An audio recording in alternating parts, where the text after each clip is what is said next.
Welcome to the GCNTech show. This week, we're discussing how not to get scammed when buying a used bike, including on Facebook Marketplace. Plus, the uploader is finally fixed, so this week is going to have some very juicy bike vault action. Plus, in hot tech, well, it's absolutely jam-packed full of tech. We've got a super slick aluminium bike. We've got loads of new wheel tech to talk about. Matthew Van der Poel has got a new Canyon Aero. Pinarello have launched a cross-country mountain bike.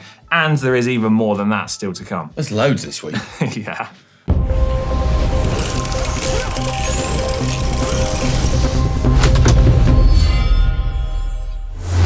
Right, how not to get scammed buying a used bike. Now, between us, I feel we've got a lot of experience in this because we've bought a lot of used bikes in our time and in recent times as well, because we often buy used bikes from a variety of different places for use in GCN videos. And so, yeah, I feel we're pretty well qualified. Yeah, I think one of the first places and things we should discuss is how to avoid getting scammed on Facebook Marketplace, because I think that's one of the places people first gravitate to when looking at used bikes and secondhand goods.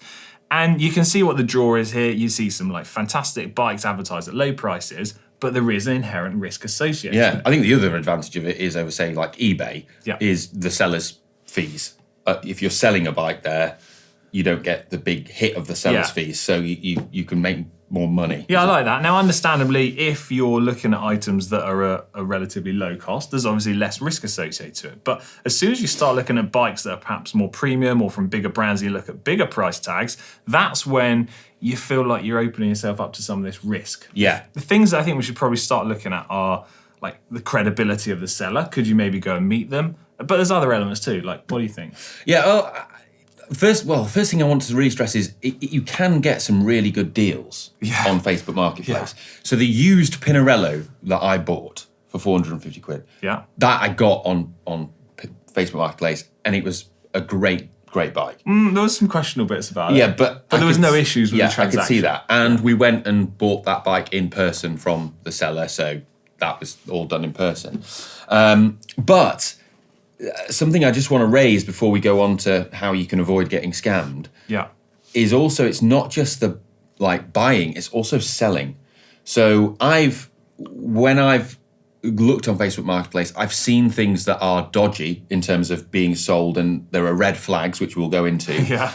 But also I've sold things on Facebook Marketplace. Yeah. And when I've sold things, I've noticed that there's a lot of scammers like buyers. So it's from both aspects of the deal. Yeah. Oh, you're brilliant. So basically, you get people who come in and they go, right, I'm going to offer you above the asking price, and you're like, oh wow. That should set alarm bells ringing straight away. Right, or they'll offer you the asking price, but then what they also do is they then try and end up getting you to post, but they say like, I can't collect the item in person. I need you to post it to me. Yeah. And then they try and lure you into this like payment process thing with like a fake payment secure thing, so that you think it's like they'll send you fake websites and things, and they'll try and phish you, and they'll do all sorts of stuff like this where they'll try and like make it look like it's like you're going through some secure payment thing whereby the funds won't get released until they get the item and all this stuff. A lot of the time it's just absolute. I mean, it seems to be. I got hit by when I've posted things for sale, high value items. Yeah. I've got hit by so many of these fraudsters. There's a lot of them about. I've seen a lot of it, but I don't think I've had a vast amount of experience with it. But there are some things that I would maybe do to try and avoid feeling like you're going to fall victim to some of these scams. Yep. So I would be always looking at trying to meet someone in person. Yep. First thing I would do, because I feel like that rules out a lot of the risk, because you can kind of get a judge of a feeling for somebody, can't you? If you see them. First, rule number one, if you're buying and selling high value items on there, meet them in person. Yeah. Absolutely. Like, do not. And there's a number of reasons which we'll go into why you should do that, but that is the first thing. That said, our friend Isaac, who edits this, he did that, followed that golden rule, and thought, I'll be safe here. Do you know what else he did? He was like, right, cash sale only. Thought he'd beaten the process of all these scam websites and payment protocols. No. Do you know what happened? Paid him in fake cash. Fake cash. So if they pay you in cash, make sure you check it to check that it's real cash and count it. Like, don't feel awkward about doing that. It's fine. Do it. Yeah. So that's, one way in which people still scam people, bizarrely. But the other great thing on Facebook is you can actually click on them and see their profile. And I noticed that a lot of red flags around dodgy people were their profiles were pretty dodgy. So you don't need to be, some kind of like FBI guy to like spot the person who's like, when was their profile created? Oh, like a week ago. Yeah. How many friends have they got? Oh, like 100. But are these friends all like Russian bot prostitute accounts? Like, well, that's a throwing a curveball in there. Well, no, but they are. It's a thing. Yeah. Like you see it. Like look at their photos. Look at their friends. Is it a normal account? Probably choose someone to like buy a bike from that's maybe been out for a family meal with their mum and dad one weekend. Yeah, someone that seems nice and genuine. Do they look like an actual cyclist? Like, are there photos on their Facebook of them actually cycling and riding a bike and being a cyclist? Like, it's a bit of detective work, but you can work out if this person's a genuine person. And with a little bit of effort, you can be a lot more confident in who you're buying from. Okay, so now we've kind of cleared that up a little bit. What do you think, or where do you think would be the best place to buy a used bike from then? Well, like I said, the used Pinarello I got was on Facebook. We bought other bikes on Facebook as well over the years. And I think that is a perfectly fine place to go buy them. You just have to meet in person. If you're not able to meet in person, there are other avenues you can go down. So, for example, although you get, there's like seller's fees and stuff on eBay, like it is a more secure place. There's better protection for buyers. Well, that's what the fees are effectively paying towards the platform giving you that security. Or partly. But then also Bicycle that we used in the video that you got. Fun fact, actually, the time trial bike, the bike that was supposed to be for you, but you pretended you had a cold, so Mark came and filmed with us, has sold. My Cannondale. I've got some potential buyers. I think the advantage of that is it means that you can cast your net wider. Yeah. And that's the attraction, isn't it? You see like an amazing deal. You see like a really good bike, but it's up in Stranraer in Scotland. Yeah. And you're like, well, I can't go see that in person. But this is like, with Bicycle, you can get bikes that are in Europe. Oh, and you've got the security you can return it. They're like acting and giving that security. Yeah. Move away from like a business and I guess you'd effectively call them a middleman. The assumed risk falls onto you. Yeah. Yeah.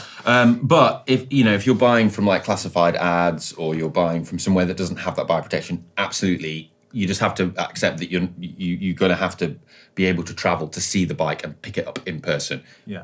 Like, I would never buy a bike secondhand from somebody I didn't know without seeing it. Never, ever. Yeah. And another red flag is just if the bike is being sold for like anywhere, like if it's too good a deal, it usually is too good to be true. Like if it's massively underpriced, then maybe it's because the seller doesn't know what it's worth. One of the essential rules in life, I feel, if it's too good to be true, it probably is. Yeah. Yeah.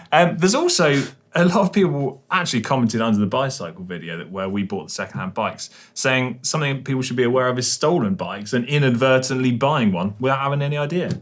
Yeah. Stolen bikes is a big thing. And there's, again, if you check out the seller's profile or you meet them in person, there's going to be red flags there. Like if it is some dodgy geezer who isn't a cyclist and somehow has like a really nice bike for sale, like as a cyclist, you're going to know like if they're a cyclist or not. Like you can ask them some questions to potentially that you know the answer to potentially trip them up. Like just because you know how a cyclist would answer. So if you ask them about the kind of rides they do, like are they in a club, like where have they been with the bike, all this sort of stuff. And if it's some dodgy geezer, if they're like then not wanting to know. It's going to be apparent if they're not a cyclist, which is then a red flag because they're potentially being dishonest. Like why have they got such a nice bike? You can also look at like things, do a bit of research. So, you can you can quickly check and see what tires the bike came with. Yes. And then then see if it's got different tires on it. You can then ask them like, oh, are these the original tires? Well, and then if they say, oh yeah, I think so, yeah. And then you're like, well, you don't have to say anything, but you know that they're not. Well, one sort of surefire way that I think you can check, certainly here in the UK, is there's this thing called the Bike Register, which essentially is an online search tool where you can put the serial number of the bike frame in, and then it will flag up if it's ever been logged as being stolen or missing. Now, obviously, that's only applying here in the UK, but I'm going to assume that other countries probably have something similar in place. And that's just like a quick check you can do online for free, I believe. Which is Yeah, really good. yeah. But another way that we haven't even spoken about in terms of being scammed is fake frames. Yeah, or counterfeit goods in general. Yeah, well, you got done with your chain. Yeah, I did. I feel like that was partly I've got myself to blame for that because Shui Mano. Yeah, once I actually looked back at the listing, some of the I assumed some information, so that partly falls down to me. But everyone needs to be mindful of it, though. Like odd letters missing in the middle of a word that you're assuming is the word in exactly the same text and exactly the same color, and you're like, oh, they've got me. Yeah, I mean, like counterfeit frames do exist; they are a thing, right? Yeah. But I'm not aware of people who've fallen victim of this. I don't know anybody. Like, I know people that have bought, like, you know, the Pinarello, as people seem to call it. Like, actively bought a knockoff one. Yeah, people buy. Oh, that seems wild to me. I know, but people do. People buy like a knockoff thing because they, you know, people have bought like knockoff GCN kit. I've seen at races. From AliExpress and stuff. Yeah, that's don't do that. Yeah, it's actually illegal to do that. Yeah. But I don't know anyone who's bought a knockoff bike thinking it was the real deal and they've got scammed. Well, maybe they might not have known ever. Well, yeah, but that's quite a philosophical question, if even then it matters. But then but if you know of someone that unknowingly bought a bike that was a fake and got scammed in that way, let us know in the comments below, because, like I said, I'm not aware of anyone that's done that. Yeah. But I would like to know if there are people that have fallen victim to that kind of crime. It's good to share and help other people maybe avoid that situation. There are ways you can tell, though. Like, I have seen a fake Pinarello F8 before. Yeah? Yeah. Wow. And it's, when you put it next to if you'd seen a real Pinarello like F8, the real deal, yeah. there were little things that were clearly, like, not right, like little details. Like, the frame shape wasn't quite the same, but then also things like the top cap on the headset was like the nice carbon one that you get on the Pinarello with like a little P logo on it. And it was like, that was just like a cheaper kind of knockoff version. Like it was like the little details like that, or like the bottle cage bolts weren't quite right. They're the things that I think are hard to imitate, those little details. They're often what sets different brands apart. Yeah, so that was, but then you don't know what's in the frame. Well, Pinarello actually have, as an example, have a section on their website dedicated to trying to help provide you with some information to avoid getting like a fake bike. You can check the serial number. They ask for information from you, like about the warranty pack and official documentation, to try and help provide consumers with some solid advice to avoid being scammed. Yeah. That is worth having a look at. I think so. Overall, the golden rule: try and meet them in person. I think that's almost like the number one thing, isn't it? And ask them questions. Get talking to them about riding, because it becomes very apparent if they're not a cyclist and if they're a bit dodgy. And like you said, go with your gut. If something doesn't feel right or it does seem too good to be true, it probably is. It probably is. Well, that feels like a brilliant point to end this main talking point on. All right, well, let us know in the comments if you've ever experienced any of this stuff, and it'd be cool to share it next week if you have. Time now for hot tech. Yeah. Now, the hottest of hot tech at the moment has been Sea Otter. Yeah. Fortunately, we've had a load of brilliant videos from there because Sai was out there. So if you've not seen those, make sure. 3 videos nonetheless. Yeah, there was so much hot tech there.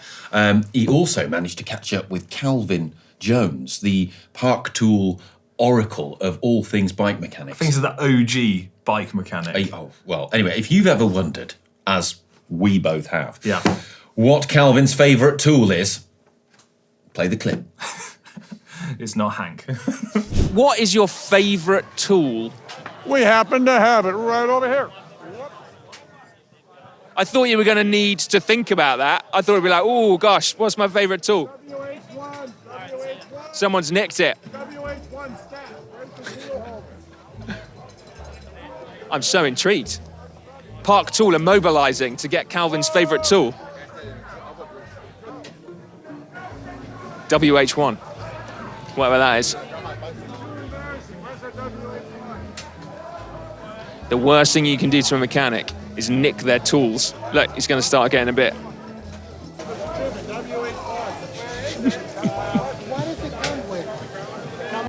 There we go. Panic over. So hang on a minute. This is your favourite tool, and I've never seen it before. What is it? Well, you should get out of the class, out of the office more. It's a wheel holder, WH1. This bolts down on the workbench, so my hand pretends a workbench. It fixtures the wheel like a vise. So that's a 12 millimeter. Your through axle slides on. Bam, you're changing cassettes. It's held up at a nice angle. You flip it over, you're doing free hubs. You can do sealant. You put the wheel vertical. Now I'm putting on rim tape. Lovely. And seating tires, by the way, it's often best horizontal. One bead's already seated with gravity. And then that's your 12 millimeter. There's your 15 adapter. We have a 20 millimeter adapter. Find me people who are still riding 20, please, so we can know you need it. So yeah, WH1, the wheel holder, your wheel buddy. Okay, right, back to us for our version of Hot Tech this week. First thing I want to discuss is a super slick looking aluminium bike from Blackheart Bikes over in the US. Now, someone sent this to me a few days back, and I just thought it was a really cool looking bike that I want to share with you and everyone else. It looks very smart. Very clean and smart. So the Road AL is what it's called, and it's essentially like a mirrored version of their titanium bike, just made from aluminium, as you can imagine. And there's loads of different build options. I thought it looked like a really sleek looking I like thing. the Cerakote finish. Yeah, the Cerakote finishes are making it look quite sort of utility kind of bike style. I think it's just the colours more than anything. Loads of different options. And according to the Blackheart Bikes website, it offers a carbon-like ride, but is more durable and 100% recyclable. 113 grams lighter than the titanium version, also much cheaper. Frame set's $1,999, and it uses the NV in-route carbon fork to keep all the cable routing neat, tidy, and hidden. Plus, there's like a million build options. Yeah, there you go. I like it when there's a lot of build options. Yeah. We need more of that. Anyway, next up we've got some more affordable carbon wheels, which have come about through trickle-down tech. So these are from Vision, and they're their new SC wheels, and they've trickled down from the SL Metron top-of-the-line wheels. So there's a 45 and a 60. So that's 45 the rim mil, depth. Yeah, the rim depth. And the wheels have the same rim profile, so 21 mil internal width, like some wide for your tyres. But there's a few other tweaks with regards to the hubs and the build of the wheels, which result in a slight weight increase around 150 grams, but the price is much more, it's much lighter on your wallet. So the prices start at around £1,069, $1,331, €1,249. The weight of the 45 is 1,590 grams. The 60s is 1,690 grams. And according to information on the Vision press release, they say that the latest SC45 with a 28mm tyre is as fast or faster than the previous SC40 with a 25mm tyre. There you go. And what I think I want to point out, probably more comfortable to ride too. Yeah, 28s. Way to go. Next up in Hot Tech, we want to talk about the Decathlon Van Rysel. So, last week we mentioned that they just brought out the Van Rysel RCR, the AG2R are riding. Yeah. And still winning races on that all the time. Padre Pan won a race last week in the Tour of the Alps, but it's sold out immediately. Really? Yeah. No way. Nuts. Anyway. I didn't realise you were talking about it last week. Not to sort of upset you, but I didn't watch the show last week. I'm really sorry. That's all right. I was you were busy. Yeah, I was busy. Next up, quickfire. We've got this. Here we go. So early birthday present for me. Yeah. So this is really cool. So it's from a company called SuplessCycling.com. Okay. And it's been set up by a friend of the channel called James. Now, James actually went to some of our GCN events as well where I met him, but he's a keen cyclist. And what he's basically done here, it's a really cool idea, is he's kind of set up like a Hello Fresh for cyclists. So you basically log onto the website and then you say each month what you want, and then it sends you it's like a subscription thing, like HelloFresh, but then it sends you a monthly package with all of the stuff that you need for your riding that month. So and it's a few goodies as well. Like a cycling care and supplies monthly package. Yeah, so that's cool. We open it, so it's got like and you can tweak it whether you want like bars, gels, and that sort of Show stuff. how nicely the presentation is. Yeah, it's Don't really- open it yet. Show it sealed up. That looks brilliant. Yeah. So we've got. So it's got like your nutrition in there for your riding for the month. It's got some like other things that you can specify, like some degreaser or some cleaning stuff, or little things. Can you kind of tailor it to what you want as well? Yeah. Oh, that's I think cool. that's really cool. And the idea is that it basically, all these things that you're probably buying each month without even realizing and adding up the postage of buying them all individually, it just takes care of it, saves you time, does it in one, and saves you money as well. Do you know what would go fantastic in that box? What? One of these. Oh, great segue. It's the new GCN Camelbak limited edition water bottle to celebrate the start of the big Italian bike ride that starts next week. The big Italian bike ride. I'm actually heading out to the big Italian bike ride? Oh, right. I'm not doing the big Italian bike because that's quite a lot of levels above me, but I'm going to make some cool tech videos about it. Yeah? Make sure you subscribe so that you don't miss the hot tech from the big Italian bike ride. Sorry, caught me off guard. I wasn't ready for that.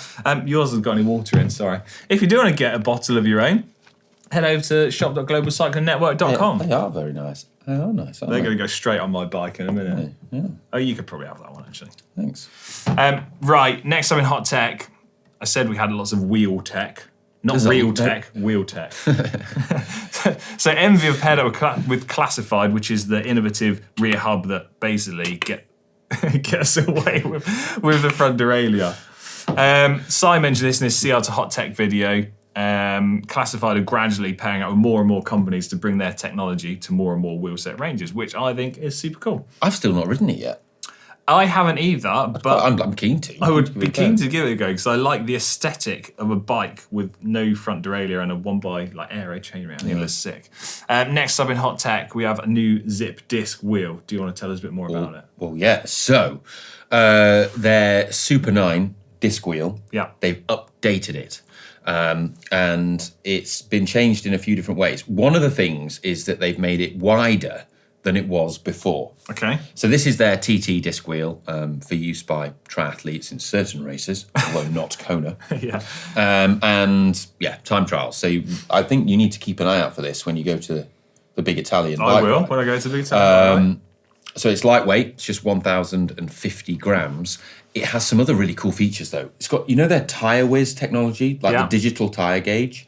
That's built in to the disc. That's cool. Yeah, I think that's really cool. Well, because one of the frustrations with, I think, most disc wheels is trying to pump it up and accurately get the tyre pressure set right. It's a pain. Yeah, and with it as well, they've modified the hole where you insert the pump head. Yeah. So this is another thing. Disc wheels are notoriously difficult to pump up. Oh God, yeah. And because you have the little slot where you put your thing in, and they've done that, and they've also done away with the need for tape.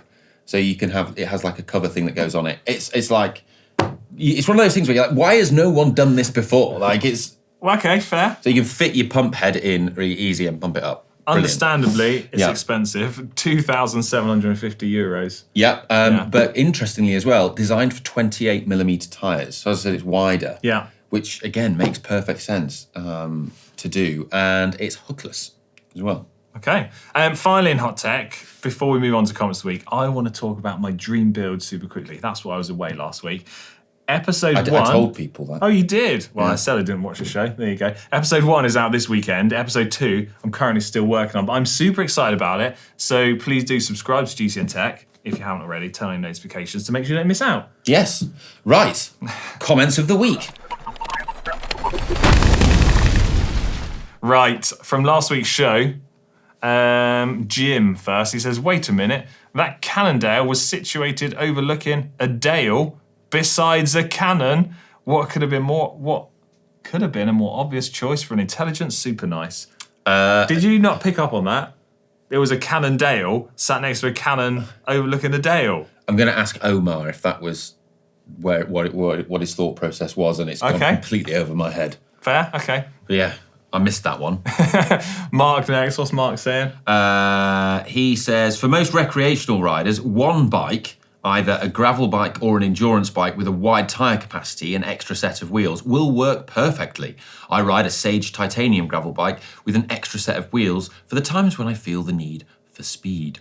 So that was our tech show last week, talking about, is the do-it-all, all-rounder one bike the future? Because bike brands are all going for this. Easy, yeah, fixed, done. I answered it in 1 second. I think for certain people it is, like what Mark says.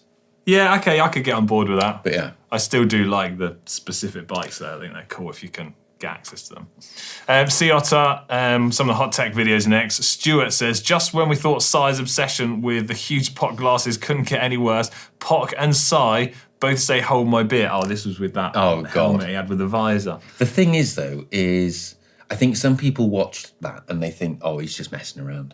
He does love those giant pot glasses. He's just joking. No. Tragically, no. Interesting comment from someone called Eddie. They say RE Prologo's lightest ever 3D print saddle. Perhaps, you should mention the Bjorn Sector saddle, which is 131 grams. I actually pointed this out a couple of tech shows back. You did, yeah. Because Bjorn Saddles actually commented underneath the show and highlighted that their saddle was a little bit lighter. Yeah. So Sai didn't get that memo, it appears. No, and neither did Prologo. Yeah. All right. Underneath your new pro bike, yes, you've got to look at your new Air Road. Where's my new Air Road then? In the post. Yeah? Yeah, I think so. Yeah. All right. I'll double check. So didn't Ollie just get 2 new bikes, the Pinarello and the Orbea? He did. He's a very lucky boy. The Orbea I had okay, you did have the Orbea a little while ago. I've had the Orbea the lightweight Orbea about a year. They're 3 absolute banging bikes. They are good. You are very lucky. It's like, that's the thing with the one bike thing. Yeah, it's great. But if I wasn't bothered about still trying to be fast, as fast as I can be, then a one all-round bike would be good. Yeah, but compared to Pagatra, I'm not. Okay. Or but it's that thing of if or any World Tour Pro, but the thing of if you when you have that lightweight Orbea, that's the lightweight bike, and then you have the aero bike. Yeah. It's kind of the air road. It's it's when you feel the need, different applications. The need for speed. Yeah. Also, incidentally, if people aren't aware, Canyon, Pinarello, Orbea hugely support our channel and make it possible for us to make free videos for everyone to enjoy. Yeah. And then finally, Andrew says, I have my shifters at an angle because the UCI has no jurisdiction here. Congrats on the new bike. Yeah. Yeah, I do, yeah. That's someone at the door, I think it might be the UCI. Yeah, I haven't done it. I hadn't sort of done it before, but then when I'd tried it in the wind tunnel and it was faster, I was like, whoa, bleep that out. Well, that's how passionate he is about it. Turned in levers, worth a bleep. Bloody hell. Okay, right, it's now time for the bike vault. I would get the bike vault bell, but it's down your side, and I don't want to get a complaint from HR if I reach down there. Yeah.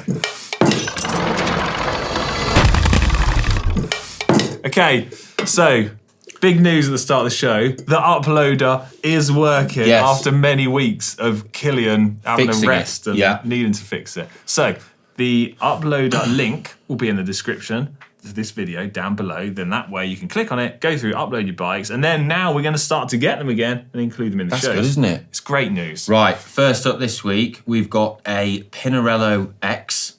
This is from my mate Tim. Oh, yeah? Your mate Tim, not my mate Tim. Yeah, and he got this to himself as a 70th birthday present for himself. What? That's good, isn't it? That's amazing. That's doing it right. I like that. It's got a 36-tooth rear cassette on it. Yeah. And he's taken it to Italy to catch the start of the Giro to do some epic riding. So he'd probably go up, it starts in Turin, so you could ride up Superga. Tim, if you're watching, ride up the Superga in Turin. I might do as well, so I might see you there when I have the big Italian bike ride. What do you make of that? He's I lined like up his valves. Right, okay.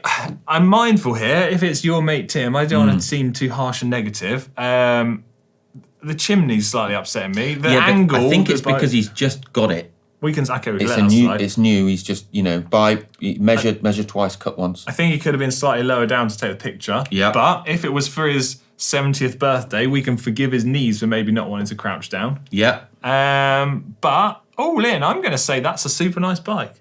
I think we can go super nice. Super nice. Yeah. Cool.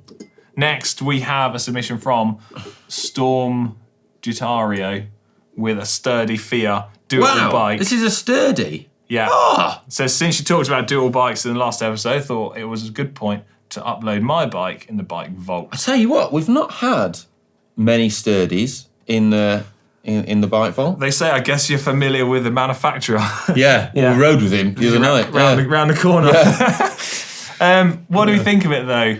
I mean, I obviously love a bit of anodizing, and I love to turn in bikes, as I've said many times before. It's the fact that it's in like biggie big. Yeah, but that's let it just down. Doing my head in. Also, the grass is sort of covering up a large proportion of the Yeah, geometry. I do like the matching saddle bar tape though, and the finish is absolutely superb on it. Yeah. Can we let it slide because of the way it's presented? I think we can let that one slide because it is so nice, and we don't. It's such a rare event that you see a sturdy. Well, they've said they've had to make use of a rock on the ground, so hence why the cranks are slightly misaligned. And they say, Ollie, have mercy. Okay, I'll have mercy, but what I won't do is have mercy on Tom Sturdy himself, the maker of this bike, next time I ride with him. Oh, fantastic. We'll destroy him on the chain gang. on We will Thursday. destroy him. I don't know why it's so menacing. Right, nice. Super nice, sorry. Cool, right. Next one is from Strandvig. I think that's how you'd say it. Strandvig? Strandvig. This is Scott Foyle. First warm day of the year, had to bring out this weapon. I like this. Elite wheels Yeah. on there as well. I like Nice. that. I can't see how the bike is propped up, but that's probably a good thing because it means they may be using a shadow stand. I'm going Network. super nice. Yeah, I want to super nice that. I can't fault it. Good one. Andrew Shelley 88 with a Lauf Uthald. Oh, I'm glad you said that make of the bike because I wouldn't have known how to say it. So Lauf, I'm familiar with their gravel Big bikes. Sugar. Big Shugs. Chloe loves riding her. That's not got the Lauf True Grit. Well, I think this is Four. because it's the road bike. You'd assume it's because it's the road one. Okay. I like it. It's giving me what's the word? Anxiety. Anxiety seeing it like near all these jagged rocks. Trigger warning for Alex. Oh no! Jagged rocks. Any moment now, that incredible Paint job is going to get job's gonna be chipped. trashed. Yeah. I really like it. I think for the precarious rocks, that's got to be Just a nice. nice. I like the SRAM Force because I like the little foil iridescent logos. Oh that's yeah, on there. they are good. Yeah. Yeah, I like that. Next up is Andy Payne, gold chain Andy Payne. from Bristol. Focus Mares AX from 2015. I think it's Mars. 2x11 Campag, Yeah, it's a mixture of Campag. There's a bit of Veloce, a bit of Centaur on there. 37mm And big boy Chorus as tyres. well. Like that. The only original part is the frame. Oh, excluding the frame is the seat post. Well, it's good to see people keeping bikes going rather than just buying new all the time. That's what I'm all for. What do you think of the little bit of like laundry that's creeping into the top right corner? Is that a cycling jersey? I know, it's like a t-shirt on the washing line, just hanging up there. It's absolutely ruining it for me. Yeah, But I like it matches the bar tape though. I like how functional the bike is. I'm not sure I like the fact that the bar tape's different colours each side. I feel that this person has put a brand new gold chain on, and they've thought that's going to get me in super nice. Well, it says, thought Ollie might like the gold chain. Fist pump. I do, but then unfortunately it's falling down in several crucial areas. That's just a nice? Just a nice. Just a nice. Next up is Alinster, my giant next to a giant. Friend took me on the ride and saw the statue of the Child of Hail. I don't know that. I don't know who this giant is. Is it Connor? Yeah. Well, I guess it's the same theme as the Cannondale on a cannon in a dale. Yeah.